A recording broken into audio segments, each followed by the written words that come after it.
नमस्कार। आज हम कक्षा 7 का साइंस का लेसन भौतिक एवं रासायनिक परिवर्तन पढ़ने वाले हैं। हम अपने दैनिक जीवन में बहुत से परिवर्तन देखते हैं, जैसे खाना पकाने के लिए लकड़ी या उपलों का जलाया जाना, खाना बनाने के लिए आटा गूंथना, रोटी बनाना, सब्जी या दाल पकाना। ये सभी किसी न किसी प्रकार के परिवर्तन हैं। बच्चे खेल खेल में कभी एरोप्लेन तो कभी नाव बनाते हैं। कभी राजा मंत्री चोर सिपाही खेलने के लिए कागज के छोटे छोटे टुकड़े काटते हैं और उन पर नाम लिखकर उन्हें मोड़कर नाम छुपा देते हैं। ये सभी परिवर्तन हैं।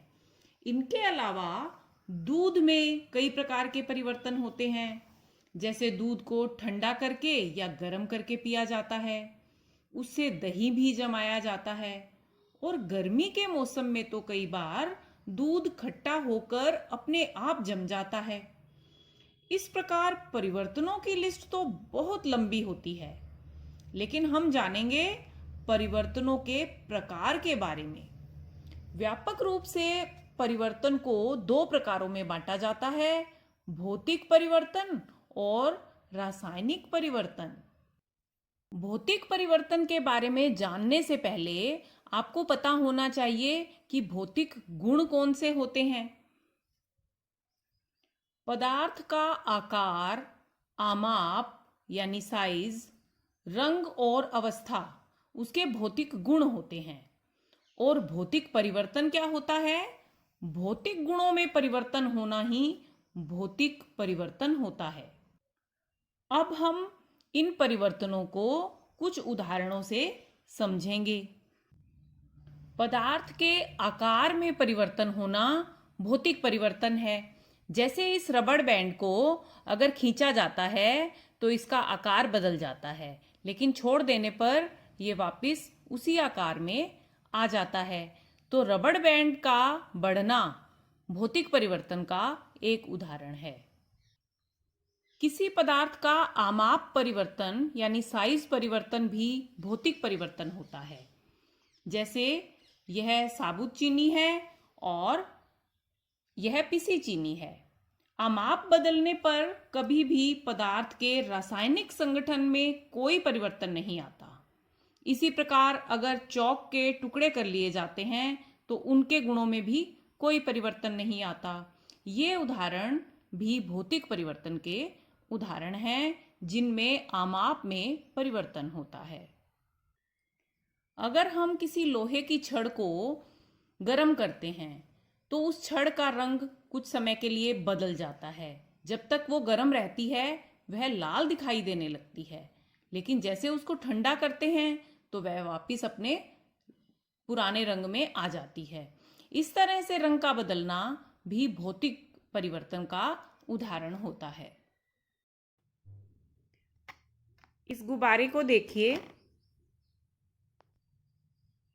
इसी गुब्बारे को अगर इस शेप में बदल दिया जाए तो यह कैसा परिवर्तन होगा?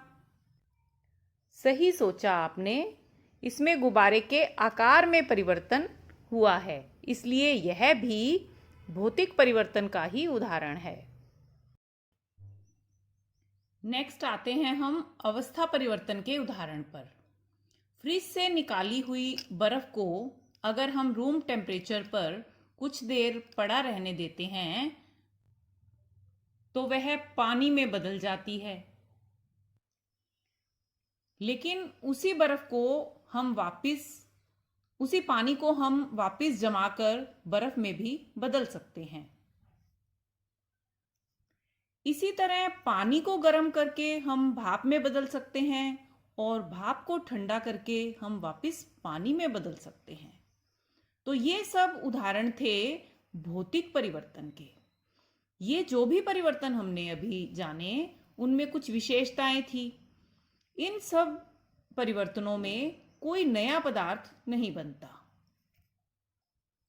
और ये सभी परिवर्तन दोनों दिशाओं में होते हैं। जैसे हमने बर्फ से पानी बनते देखा, पानी से फिर से बर्फ बन सकती है। यानी ये सभी परिवर्तन विपरीत दिशा में भी होते हैं।